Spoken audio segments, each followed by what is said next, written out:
There's a lot to unpack, so let's start with a story my mother told me about her basement. Some context and history might be needed though. Once upon a time, my grandmother was batshit insane. From my understanding, she's always had problem with pills and such. It ended up being the death of her. Just before I was born, her apartment caught fire. The doorknob fell off, and she was too high to get out. My mom swears it's a murder case. My grandfather was a war vet and would whip the five children in the house relentlessly. You're probably wondering what that has to do with anything. And quite frankly, it's just so you can understand the setting that my mom grew up in. They didn't give a shit, and when they did, it was in the wrong way. My grandmother was super into Wiccan, black magic, witchcraft, and all that. My mom said she was very Catholic religious as well, which after some of the things that have happened to me, I don't fucking blame her. Apparently, this rubbed off on her kids though, because two of the five also dabbed in such things, my Aunt Linda and my Uncle Carrie. My mum always tried to keep us as far away from the people she grew up with as humanly possible. Everyone who grew up in that house ended up terrible addicts or crazies. They first moved into the house in the 1970s, and it was the early 80s when the children lived in the basement. They would put the girls downstairs and the boys upstairs since they tended to need more discipline. My mom says that they used to have this chair, just sort of chilling in the bedroom. It didn't really have a purpose and was typically just a catch-all for clothes that were still clean, or the occasional parent visiting their room. One night, when she was probably no older than 10, my mother and my aunt are waiting for sleep to come, when Linda's voice cracks out in the silence. "Mickey, do you see that?" Or something along those lines, I'm sure. Half awake, my mom takes the covers off of her head to see an angelic-looking woman, sitting daintily on the now empty chair. She only ever described her beautifully, but her tone of voice telling the story always gave me a sense that as beautiful as she may have been, every beauty came off wrong, as if there were air quotes around the scene itself.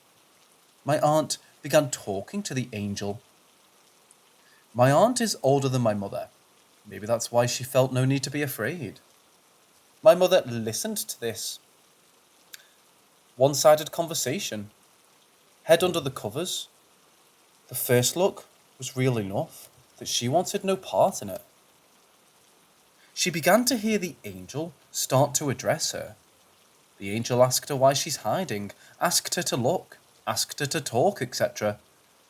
My mother says it felt like her gut was full of rocks.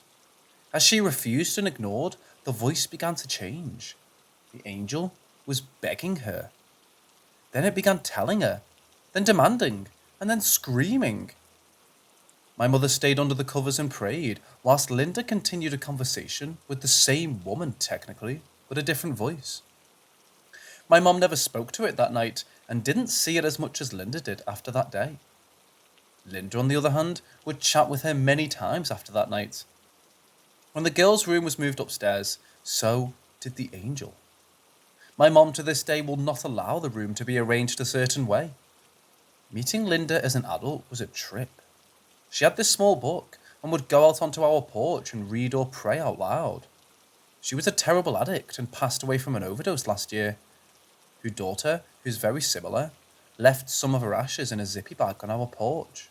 She's chilling on top of our china cabinet in the kitchen now, rest her soul. My mom says my Uncle Carrie got into devil worship at the house, sacrificing small animals and such.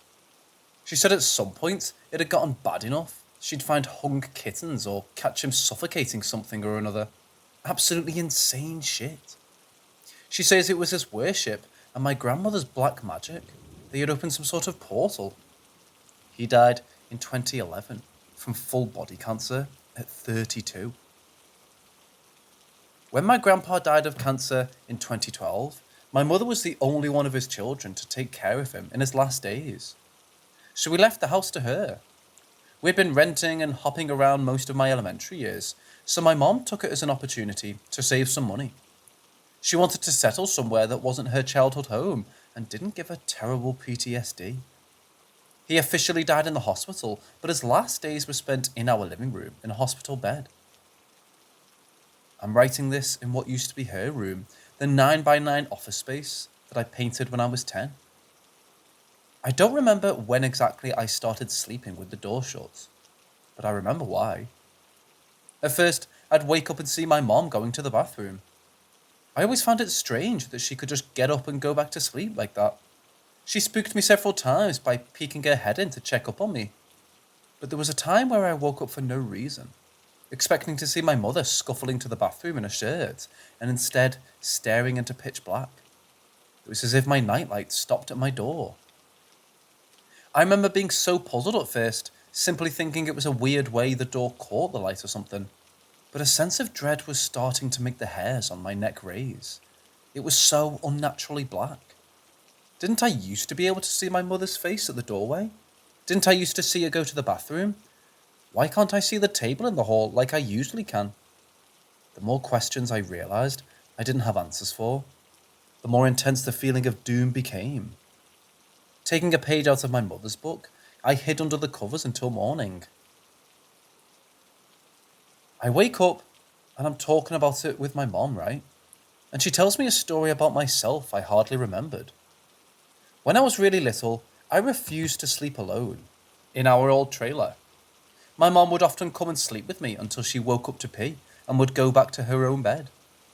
I've always been such a deep sleeper, so she knew she wouldn't wake me. Tonight, I woke up at 3 a.m. to see a person at the foot of my bed. They could have touched my mom's foot if they reached out. I remember it just being this silhouette, impossibly dark. I've always had nightlights because I'm a little bitch, so I've no idea how it was such a shadow. I remember I felt like it wasn't allowed to look at it, so I stared at my feet, barely taking in the figure in the edges of my vision.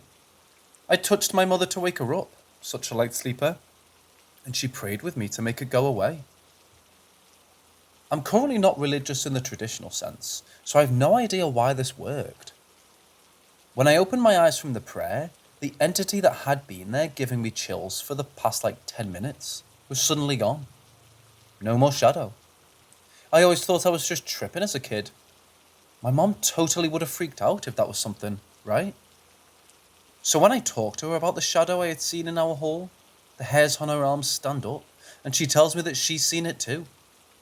That night, when I was a child, she told me to tell it to go away in the name of God.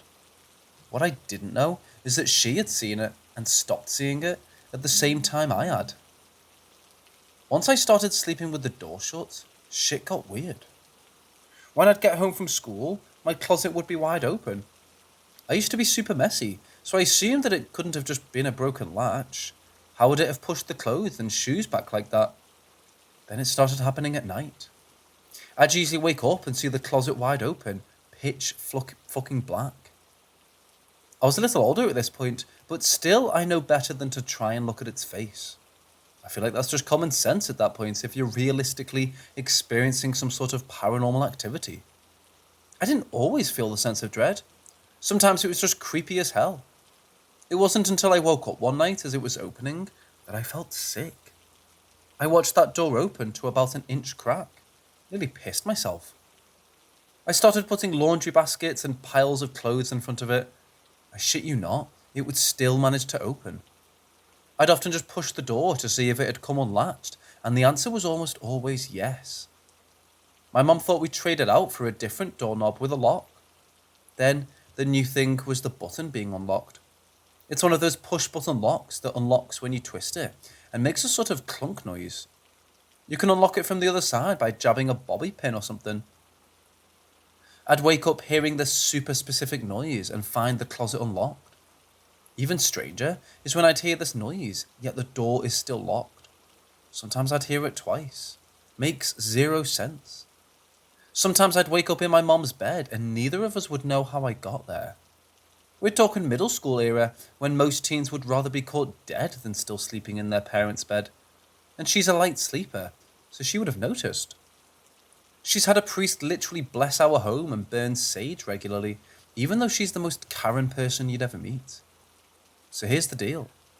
The point of you knowing all of that is that so you know why I wanted a Ouija board in the first place. It's not for the hella dead relatives I never got the chance to talk to, then to figure out what the hell was going on when I was a kid. So, of course, I went into the Halloween spirit and blew 40 bucks so my friend Alex and I can have a shot at it. And don't even judge me. If all of that backstory was true for you too, you'd be just as curious. I had done a bunch of research at this point, trying to find out what the rules typically are stories, guides, history, anything. But there's something weird about the search results for Ouija boards. Why are there so many cheesy magazines writing about it? Why can I find anywhere on Reddit with current discussions on Ouija? Some people have asked, but responses are usually pretty weak. Why isn't it common knowledge that there have been Ouija boards long before America even? Why aren't more people still talking about this, even just as a party game? We've used the board 3 times now, twice yesterday, all during the day at around 2 or 3 p.m. Here are some notable things that have happened that I can remember right now. We need to start writing everything down. Originally, said they were 8. Kept moving to the black next to the word goodbye, or would move to the moon on the board. When asked if it moving to the black spaces was because it's shy, it said yes. Asked if the moon meant we should do this at night. Yes. At some point, we had gotten the giggles from smoking beforehand. Her boyfriend Jay is a skeptic and was making fun. And when we tried to apologise, the board said no. Kept talking to us after a minute though. When asked for a name, moved to 0. When asked if they would tell us how old they are again, said yes, then X, then 0. When asked for gender, 0. I can't remember the context and wish I had better notes, but once in a while, it would go to M. Originally very weak. Moved very slow to the sun. I assumed it was telling us we forgot the candle. Actually started working better once we lit a candle. Told us name was D. Was using the in-between of yes and no as a maybe. Said yes, it does miss the cats. Said maybe, it likes it when people are down here. Said yes, the cats are still here. Moved to the black space. When her boyfriend Jay, the skeptic, came home, the board said goodbye. LED lights started glitching. We said goodbye to fix them quickly. When asked for age, it began slowly and steadily moving through the numbers, and I got a bad feeling it was going to go through all the numbers, so we moved it back to the top. Tried going through the alphabet next. This time, Alex got the bad feeling and wouldn't let it finish. K, A, T, the sun, S. When asked for a name, D. At first we thought Jay was messing with us because he hadn't done it with us until this reading. But we didn't tell him about the second time we had just used it yet. Definitely not told him someone by D had talked to us in the basement. I came home and started noticing these black rocks everywhere. Little pocket-sized black stones in the corners of rooms. Usually I would have recognised right away they were warding stones. I like to research stuff like that, even if I don't believe in it 100%. Just because I like that era and enjoy the aesthetic of it all. But for some reason, I started picking up these rocks and I had 4 of them before I remembered what they were. Which is odd, not like me. I'm not trying to imply anything, but it was noticeably something I wouldn't do. Overall, I could just be crazy. Maybe it's hereditary, but now I'm obsessed with researching the Ouija board and the things it tells us. I feel like I've got a mystery that needs solved, and what better place to figure it out than the public internet? If there's a scientific explanation for this. We're doing another session tomorrow in my basement this time. So far, we've been doing it at Alex's house, but she legit just texted me that her metal Guinness sign that's been hanging just fine for years fell without nothing touching it.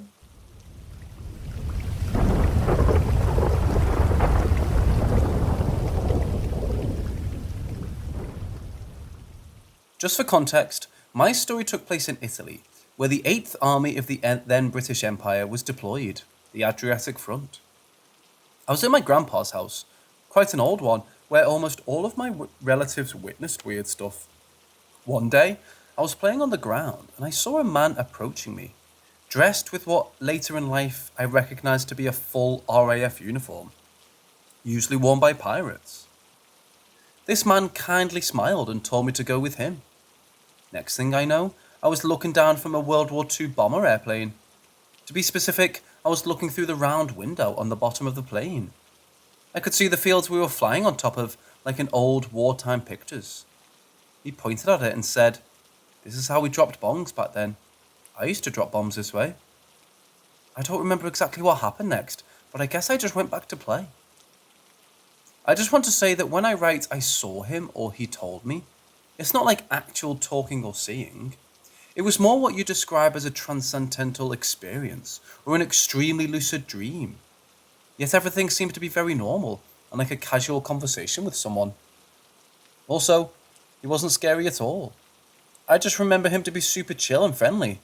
I felt like he meant absolutely no harm. I don't know if my description of the event is clear. I feel like sharing it and possibly have some interesting replies from people who might have experienced something similar.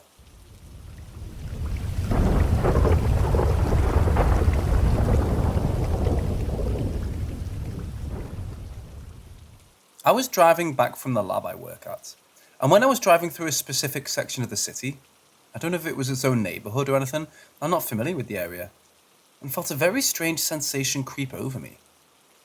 It felt like the air grew 20 degrees warmer, and my brain started imagining the city abandoned and filled with sand and broken down buildings. Sort of like how movies portray cities struck by climate disasters and desertification. I didn't hallucinate this. It was more like forced imagination, if that makes sense. I didn't feel like I was the one wanting to think about it. As these images crept over me, I got a strong feeling of what I can only describe as hunger from outside my car. It was coming from beneath the ground, like something under there wanted to swallow up this section of the city. Along with that feeling, the air seemed to be heavy with negative emotions, similar to walking into a room where people had had a fight.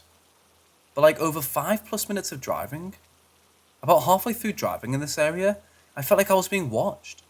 Like whatever entity that was making me feel this way was now aware that I could sense it and had zeroed in on me. Needless to say, I got the fuck out of there. Never had anything like this happen. All of my instincts were telling me something was very wrong there and that I needed to leave. And once, I randomly passed a street. It all stopped immediately. The heat, the strange hungry feeling beneath the ground, the imagined images of desert Chicago playing in my mind, just instantly gone. I know this sounds absolutely insane, but that's what it felt like. I'm not one to put too much emphasis over strange experiences, but man, this was different. I'm struggling to find a rational scientific explanation for this. It felt like a negative version of the energy vortex in Sedona, Arizona.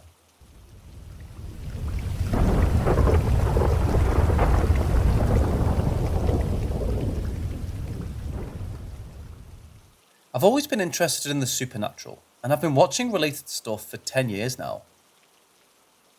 Despite this, I just recently started thinking, if I had any kind of experience that could be linked to the supernatural, and I was kind of disappointed to say, no. Now I live in central Hungary, which is a mixed rural and urban part of the country.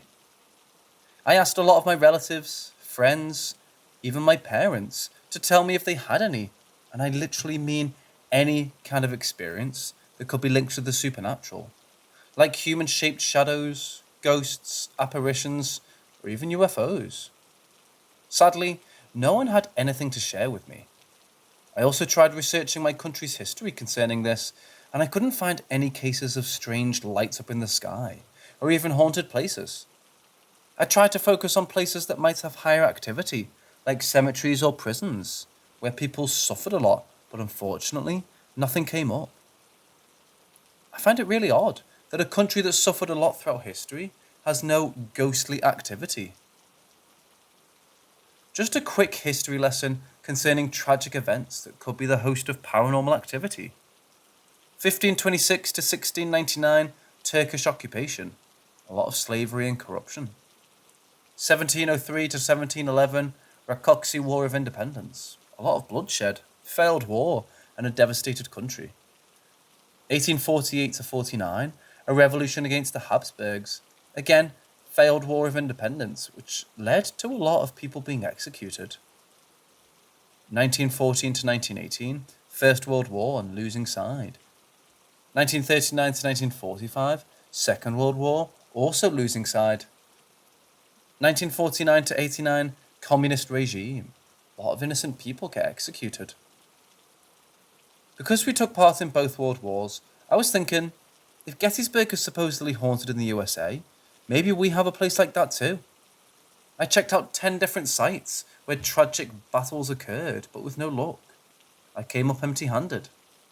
Abandoned buildings are also a no-go, since most of the abandoned places in Hungary are old Soviet military bases that are sealed off from the public. To my knowledge, a lot of European countries have their own stories, cases of the unknown. So what do you think? Are we immune to supernatural or paranormal activity?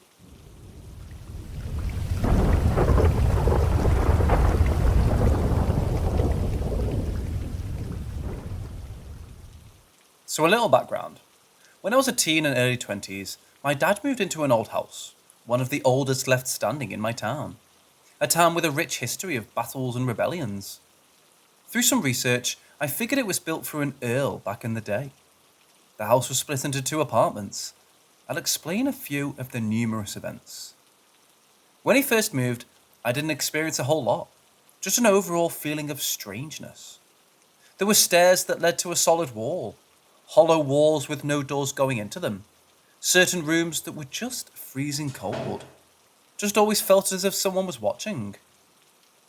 After a few months, I experienced the first thing, what I thought was sleep paralysis.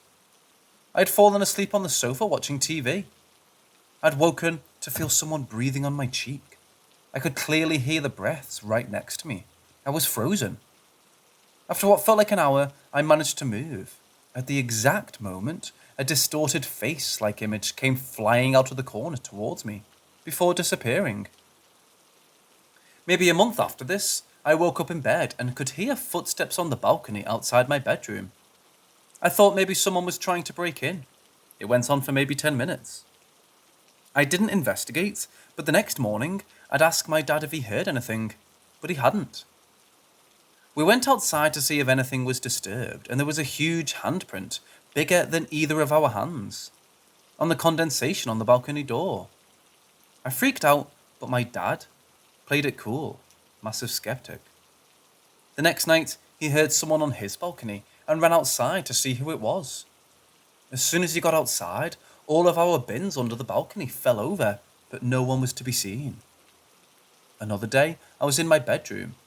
I had a guitar in the corner, and out of the blue it made noise, as if someone had strummed the strings. No window or anything was open, so not a breeze. I ran. My dad again tried to explain it away. The next day, he was in my room putting away clothes or something, and it happened again. He ignored it and did it again. He said something along the lines of, "Fuck off, I don't believe in ghosts." And he said it sounded as if someone hit the guitar. There was a bang and it fell over. That was the first time he genuinely couldn't explain away what had happened. I think it actually rattled him a bit. A few weeks later, I got home from work at approx 4 a.m. No one was home. I walked in, turned the 3 living room lights on and the TV, turned the hall light on and went into the bathroom. Came back out and looked up from my phone and all the lights in the living room were off and the TV, but the hall and bathroom light was still on. I instantly started texting my friend to come over when, boom, all the lights turned back on. TV turned back on at top volume. I put it down to an electrical issue. I was naturally scared, but tried to rationalize. I again fell asleep on the sofa and woke to the door handle of the living room door slowly turning. It was loud, since it was an old house, and I absolutely noked out there. Took a while for me to go back to the house after that. When I eventually did, I brought a friend to stay the night. We were sitting in the living room, and the neighbour in the other apartment came onto our landing just outside the door and started screaming. Full pelt, high-pitched screaming. Then just started loudly pacing back and forth on the landing, talking and chanting to himself. We couldn't figure out what he was saying, but it was absolutely terrifying. From speaking to my dad afterwards, he had said that the neighbour just started doing it one night, a week or so prior, every night. Numerous events of the dad's CD player turning itself on, leaving a room to come back and see a door that had been closed was now open, things going missing and appearing somewhere else, and weird sounds at night. My dad's since moved from there, but everyone I've spoken to that has been in the house has mentioned that they felt really uneasy there, that there was something else there. Basically, I guess I'm just wondering, was I absolutely crazy and reading into it too much? Or do you think there was legitimately something going on there?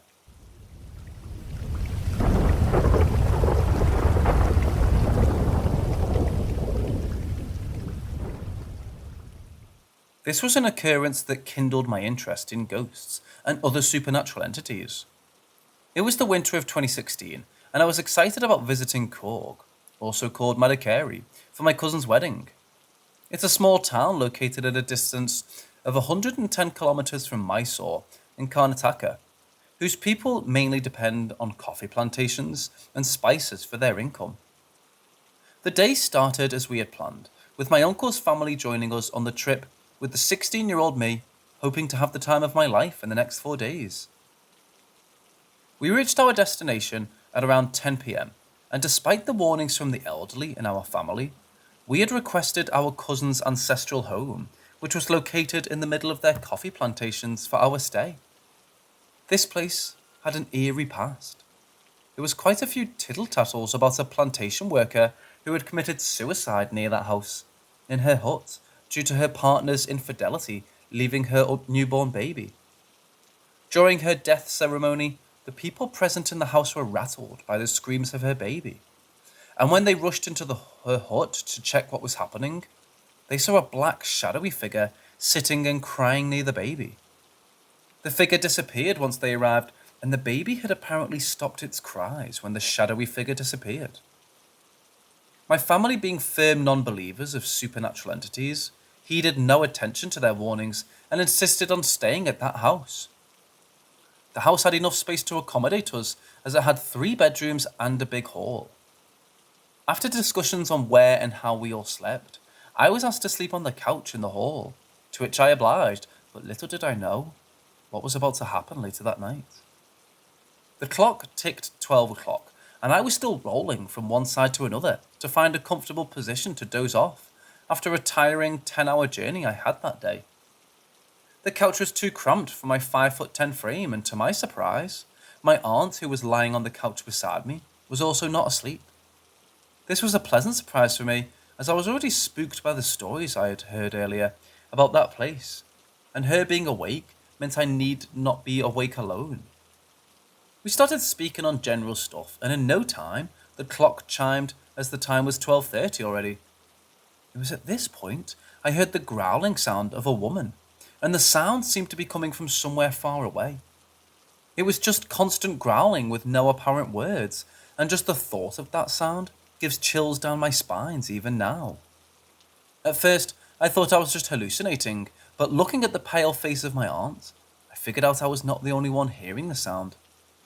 Our chit-chat stopped, and we were keenly focusing on what that sound was, and from where it was coming. The sound stopped after 10 odd minutes, and the relief was pretty clear on our faces.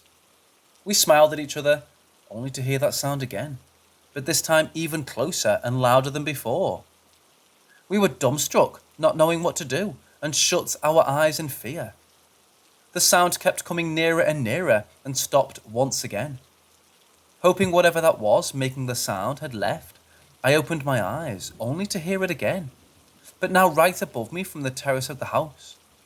The growling slowly moved from the terrace to the bedroom on my right, and then near the house door. There was a transparent glass window covered with a screen near the door, through which I was able to see a shadowy, woman-like figure. I looked at the glaring eye of my aunt, which were now filled with tears of fright, as the sound stopped once again. With both of us hoping for the emotional torture we were facing to end, there was a power failure, and the night lamp that was glowing until then stopped glowing, filling the room with darkness. In that dimness, I heard the growl right next to my head. That was the last thing I remembered when I woke up the next day, wishing it was nothing but a nightmare. I went and spoke to my aunt, who confirmed that it was not a nightmare, but something that happened for real. No one from my family believed us when we explained what had happened the night before, except for my grandmother.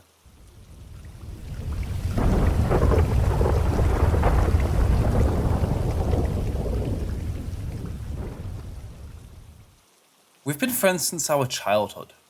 One day, when we were in our 12th grade, she came running to me and told me she found a few guys smoking weed in a nearby abandoned house, and when she caught them red-handed, they had offered her some. I asked her to be careful and told her that we would speak about that later in the day. She didn't turn up to our regular meet-up spot that evening. I was worried and went to her home where I found her. She was high on weed and her parents were yelling at her. The time she spent with me gradually reduced after that. One evening, I saw her entering that abandoned house all alone, and when I followed her, I saw her using a Ouija board along with her new friends. I left that place and returned home without letting her know. When I met her the next day and told her I was worried about her newfound friends, as they appeared shady, she got angry and told me that I was not her dad to interfere in her personal life. Our conversation reduced further after that, and we stopped talking eventually. I had to leave the town after securing admission to a good university. I got a call late in the evening from her, and I was excited, as it was over 6 months since we last spoke. When I answered the call, I heard her panting. She said she was being followed by a creepy old woman who was trying to kill her. When I asked her to inform her parents, she said, "I told them, Jord, but they're not able to see her and blame it on me using drugs." I asked her to go to a well-populated place and told her I'd come to meet her as soon as possible. I went to her house the next day and crashed that night as I had travelled more than 250 miles. When I woke up, I saw her relieved face. She started crying and explained to me what was going through. One day, when they were playing with a Ouija board in that abandoned house I had mentioned earlier, one of her friends started to act weird. She was mumbling something in Latin, which was a language she actually didn't know. The board had apparently started to burn, and they had rushed out without closing the session the right way. After that incident, she had been seeing an old woman with a knife who was threatening to kill her. I first thought she was seeing all this because of her drug abuse, and decided to stay with her and help her out. I requested a break from my studies at my university and stayed with her in her house after that. One night, when I was fast asleep, I heard someone knocking rapidly on the door of my room. When I opened it, I saw the pale, crying face of my friend. She pointed at her room and said that the old woman was in her room. When I went into her room along with her, I saw an old woman whose attire was from the 60s run at us with a knife. She magically disappeared when we closed our eyes. We were both scared to death and slept together in my room. When I spoke to her mom about what I had seen the next day, she laughed and asked me to joke early in the morning. None of our family believed in us, and we were left hopeless. We started seeing that ghost roam around the house in broad daylight, even in front of her family members, but no one else was able to see it. We started seeing "Leave her and save your life" scratched on my room door, and when we showed it to her parents, they got furious at us as they thought we were pulling a prank on them. It was a new moon night, and we were in my room chatting about all the memories we had gathered. The clock struck 12, and we decided to sleep as it was already late. I woke up to nature's call, and when I opened my eyes, I saw a silhouette that was so tall that it hit the ceiling of the room, standing near my friend's side of the bed. It was staring at her with a knife in its hand. I tried shouting, but my voice didn't come out of my throat. I turned on the lights, and the figure disappeared. I woke up my friend and asked her not to sleep until I came back from the toilet. I came back and told her what I saw. She wasn't too worried, as she was used to it by then. We decided to let the lights turn on the whole night and lay down to sleep again. In a while, the light started flickering and burst, which woke me up, but my friend was still sound asleep. The room was covered in darkness, and I saw that entity stand in the right corner of the room. It swiftly moved near me and whispered, "I warned you," in a creepy tone, and before I could react, moved to my friend's side. That entity sat on my friend's chest and disappeared. My friend woke up screaming and told me that her chest had a burning sensation. She asked me for some water to drink, and I ran to the kitchen to bring her some. When I went back into the room to give her the water she had asked for, she fell unconscious. I woke her parents up and we rushed her to the closest hospital. Her life parted away before we reached the hospital, and the doctor told us that she had a major heart attack and failed to survive it.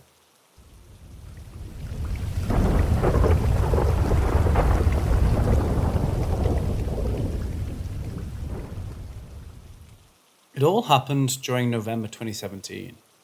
I just graduated and decided to sign up for the school's annual graduation trip to Johor in Singapore. At the time, me and my homies subscribed to very dumb content on YouTube, such as the 3 a.m. challenges. When we arrived at the hotel at 10 p.m., me and my homies that were assigned to the same room decided to push through the fatigue and stay up till 12 a.m. to go explore the floor, or in other words, go ghost hunting. The hotel had already sketched me out when I saw the ancient-looking lobby and witnessed the hotel workers warning us not to use the lifts, had to climb up to the 15th floor. Before the trip, we already knew that this establishment had a dark history of suicide cover-ups. For example, we heard rumours of a suicide on the 13th floor that caused a whole entire room to be sealed up. Okay, so it's 12 a.m. and only me and another friend decided to split up to explore both pathways of the current floor. We wanted to hang out in the lobby too, but unfortunately it was pitch black down there. Unsurprisingly, we saw nothing and proceeded back to our room for bedtime. Time would pass till 4 a.m, where I had a strong urge to pee and was shivering so badly from the cold. So I got up to go relieve myself, and right when I finished up and began to go back to sleep, I heard 3 awfully clear knocks on the front door. I know this was a dumb move, but yes, I fucking opened the damn door without looking at the peephole first at 4 a.m. I swear, if that was someone with malicious intent and not some paranormal shit, things would have turned out pretty bad. As expected, I didn't see anyone, so I just coerced myself that I was tired and probably still half dreaming. Turns out, I was wrong. As I turned back, it started again, but this time I looked through the peephole as my common sense started to return after realizing that shit's about to go down. Again, nothing. I retraced my steps back to bed and tucked myself in while preparing mentally to just ignore the knocks. Another 3 knocks would arrive when I rested my head on the pillow. This time, I chose to not even give it a thought. The opposite happened. The knocks became louder and faster. They started to become bangs. It was at that moment I knew what I've been hunting has started to play with its food. I tried waking my friends up, but to no avail. Fucking ditched them when I got into high school thanks to this situation. They managed to continue sleeping while I was slapping them. And when something was trying to get into the room, I finally gained the courage to grab a chair nearby me and proceeded to stand guard at the front door. I would go on to pray while getting tormented by being outside until I passed out at around 6 a.m. Next morning, the whole squad was asking me if I sleepwalked, and I tried explaining to them what happened, but they wouldn't believe me. This pissed me off for half of the day, until my friends from another room called us over that night to play. That night scarred me for life. This was the night that we potentially saw a real-life possessed person. The teachers did not allow us to travel between rooms to meet our friends, so we had to sneak over there. While sneaking, we saw a woman wearing a pink baju kurung without tudung on the 13th floor when we looked down into the lobby. Her face was obscured by the floor ceiling. She was ramming her whole body into a random person's door. She was levitating, and before we went sneaking, the class group chat had messages regarding students seeing feet floating past the bottom of their room's front doors. Before we realised that she was levitating, we thought it was just some drunk bastard, but soon started questioning why a Muslim would even be drinking alcohol in the first place. We started recording the situation, and after 3 minutes of whatever that thing was banging, she burst into a sprint and dashed her way towards the lift lobby on the floor, which is a blind spot. We patiently waited till it decided to reappear. But before that, two Malay women walked past the lift lobby and headed straight to the room the thing was banging on. Halfway to the room, the thing in pink starts walking again instead of levitating behind them and follows them right into the room. After that, we tried running back to our room but realised it was locked from the inside, so we spent the night over in the room we had snuck over to. I still remember the panic that was instilled upon my parents that night when I texted them about it. They told me to delete the footage and kept asking me if I had the room entirely ritual correctly. Till this day, I'm still tempted to return to the hotel, but my gut is telling me not to. Was it ghosts? Our imaginations? Mold? Guess I'll never know. I'd like to hear from other previous guests from this hotel.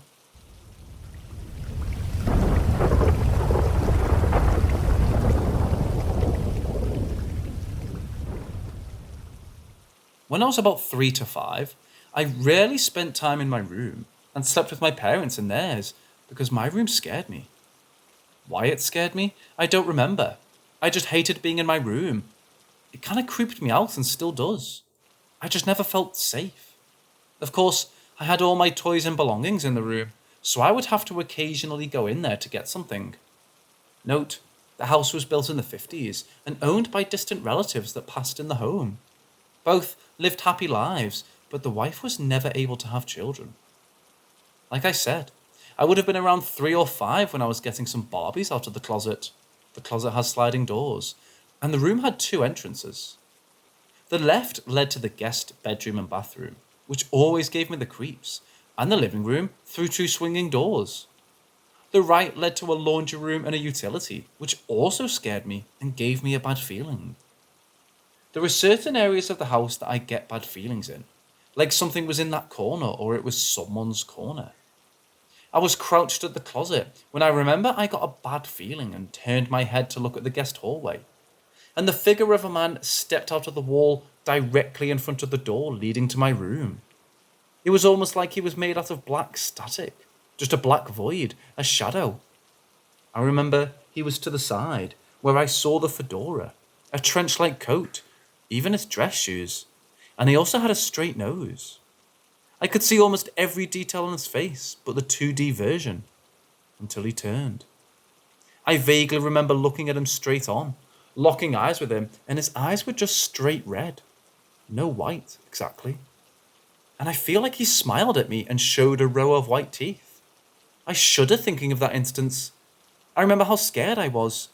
I mean, a man just phased out of the wall. I never knew what that was until now. Has anyone else had an experience like this?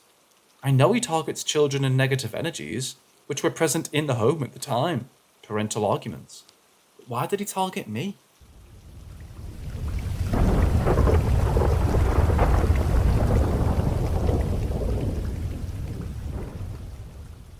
There's several ghosts I sense their presence of in my house.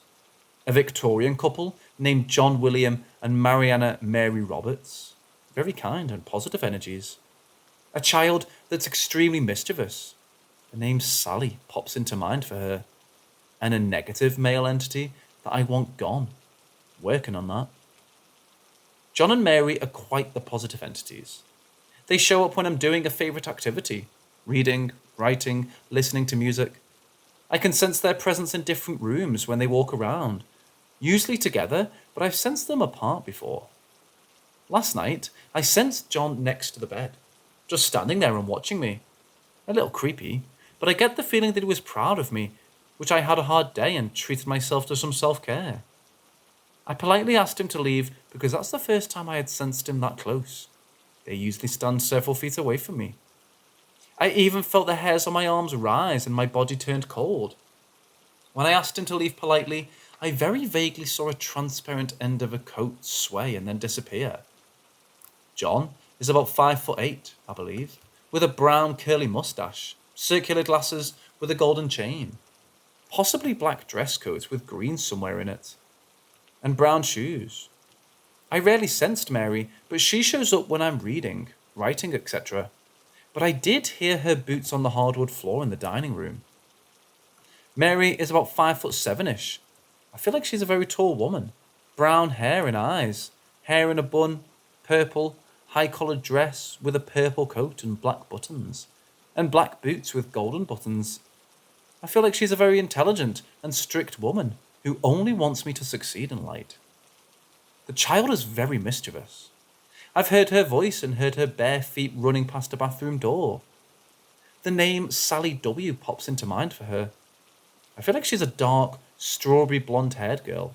Her hair is stringy, with blue eyes and a skinny frame.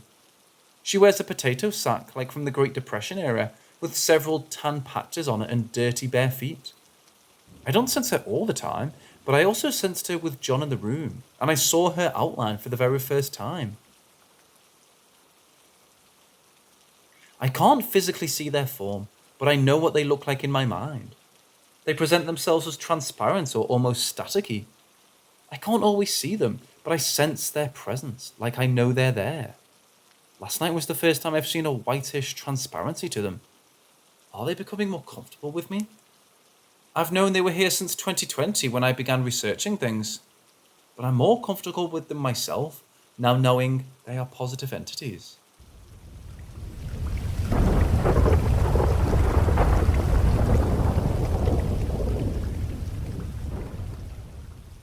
About 12 years ago, my granddaughter and I were living together in a 2-bedroom apartment that was situated on the top floor of a huge apartment complex.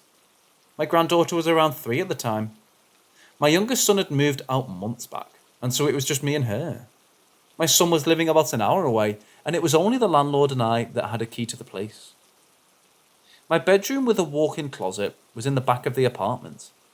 My bedroom was pretty small, so I decided to move my dresser in the walk-in closet to save some room in my bedroom. The dresser fit perfectly next to the only door leading into the closet. So much so that when you opened the door, it would almost scrape against the dresser. I don't remember where my granddaughter and I went, but when we came home, for whatever reason, I eventually went to the walk-in. The door was closed, which I didn't think much about. But when I went to open it, it opened about 4 inches and suddenly stopped. I was instantly scared. My first thought was, who was in there? I didn't have anything in my closet except the dresser I found myself presently looking at, the clothes that were hung up, and the row of books I had on the shelf that lined the top of my closet. I stood there frozen with my hand on the door, listening, trying to process the situation. I thought if it was a person, they would have said something by now, so I slowly started pushing the door while trying to squeeze my head between the dresser and the edge of the door to see what it was that was blocking the door. When there was finally enough room to see what was blocking the door, my head was reeling from what I was seeing. A stack of my books, about 1.5 feet high, was stacked perfectly against the door. You must remember that for one, there was only one way into my closet, and 2, my dresser came to the edge of the door, and there was no room to squeeze the books between the dresser and the edge of the door to be stacked so close to the door. Putting some thought into it, I did come up with how someone could pull it off with a lot of effort and some cardboard. But who would think of such a thing or take the time to actually do it? I know I didn't do it, and I know my landlord wouldn't have done it, and no one else had a key to my place. Is it the scariest of stories? No. But it's exactly what happened, and it's real. 12 years later, I still don't have a rational reason for what happened, besides it being paranormal.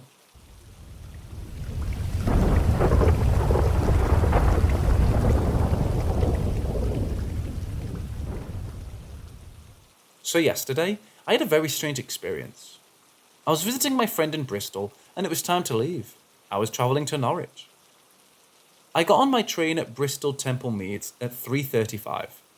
This train took me to Birmingham New Street. Now, I'm going to preface here that I definitely 100% got off at Birmingham New Street station. I get quite anxious travelling by myself, so I'm hyper aware of where I need to change trains, etc. When I got off at Birmingham New Street, I went out the front of the station for some fresh air, and it said the words Birmingham New Street everywhere, so I'm absolutely certain that's where I was. My next train is the 5:22 to Cambridge at platform 10A. I had checked the platform earlier in the day. My friend in Bristol had checked the platform 5 minutes before I went to get this train, and I had checked the departure boards. I'd also checked with one of the station staff that I was on the right platform, which I was. Around 5:18, I think, my train pulls in and I get on. The train before this had left at 5:12, I believe, and the next train wasn't for a little while. All to say that there were no other trains at the platform that I could have gotten on, other than the 5:22 to Cambridge. So I board my train. It's around a 2-hour journey until I get to where I need to be. I put my headphones on, listen to a podcast, and read some of my books. Consistently throughout the journey, I'm texting my boyfriend, my friend in Bristol, and my mum, so I know I didn't fall asleep at any point during the journey. 2 hours passed, and I should have been going through Peterborough, which is a few stops away from where I need to be. So I start making sure I'm ready to get off. I look out the window, and the city I see isn't Peterborough. Guess where I am? Birmingham New Street. I started looking at the journey tracker on Trainline, and it said my train should be in Peterborough. There's no updates anywhere about my train turning around and returning to Birmingham. I checked the time on the off chance I had fallen asleep, and somehow ended up back there. Nothing indicated that that was the case. I got off the train, back to Birmingham. I went outside the station, and lo and behold, it's the exact same station I had been at 2 hours before. I called my mum, very confused. She obviously assumed I got on the wrong train, but even if I had, I should have ended up back at Birmingham, so that doesn't explain it. I go and speak to the customer service staff, and they're completely baffled. In fact, they say exactly this to me. If a train from Birmingham had just turned around and come back, we'd know about it. That's not happened. Everyone assumes that I'm crazy, that I've made a mistake somewhere, but I haven't. I'm absolutely certain. Any ideas on what the hell happened? I'm completely baffled and pretty freaked out.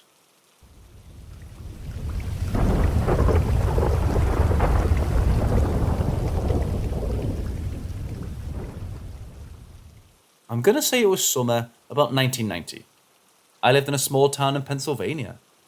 A friend and I were heading to the next town over, and we were taking a shortcut on a rural road. There were few houses on this road. We reached a stop sign, intending to turn right to head towards the main road. There was a house on our left. It was dark outside at the time, and we saw a strange pattern of lights above the house. We thought maybe they were having a get-together in the back, and what we were seeing was a sort of dance light, like the ball in a dance club. Haze and fog aren't uncommon, so we thought the light was just hitting low-hanging fog. The light pattern was ghostly pale, not bright at all. It consisted of a central round light surrounded by smaller circular round balls, smaller than the centre one. It was like 20 feet over the top of the house. The outer balls would rotate around the centre, slow to a stop, converge towards the centre ball, and then return to their former position and begin to rotate again. We sat there for about 2 minutes, watching, debating what it was. The owner must have seen us sitting at the stop, and they turned the porch light on and opened the front door. We just left at that point. As we reached the main road, we saw the light moving across the sky. It was dim, and the mountain terrain made it difficult to keep it in sight. We saw it off in the distance, not at a very high altitude, but a fair distance from us. We eventually lost sight of it as the road ran downhill, and never saw it again. To this day, I still have no idea what we saw. It didn't appear to be solid, but rather ghostly, glowing balls. We've told some friends what we saw, and of course we were laughed at. Still talk to my buddy. We're 1,200 miles apart now, but he remembers too.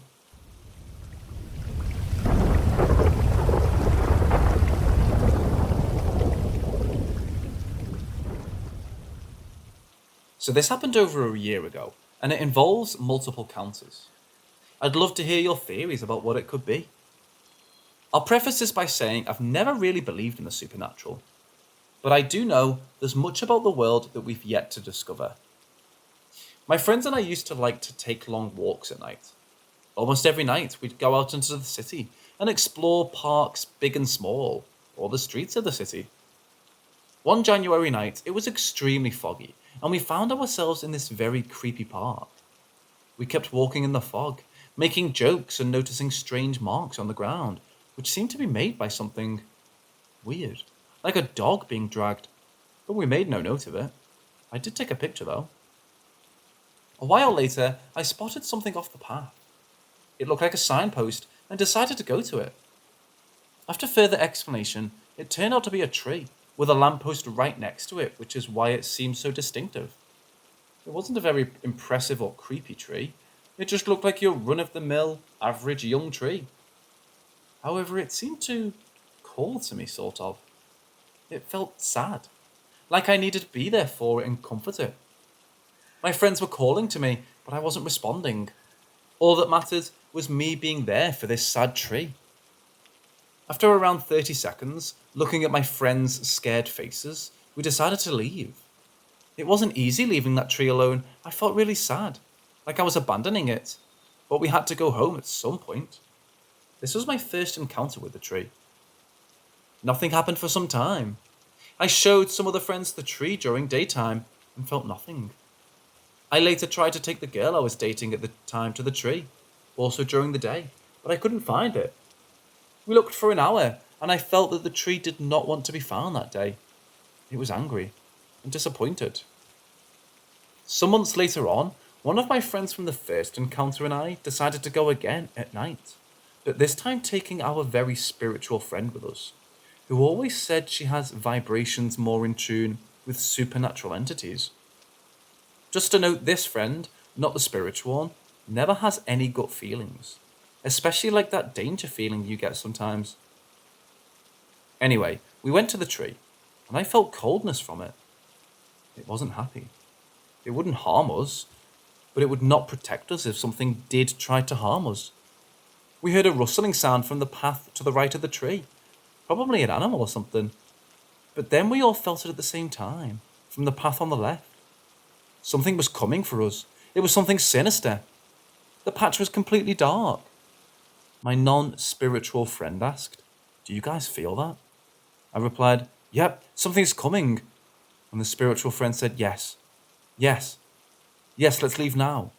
And we all hightailed it out of there. The spiritual friend said that we shouldn't go back to the tree and that it feels like some kind of portal is there, or a connection to something, or somewhere supernatural.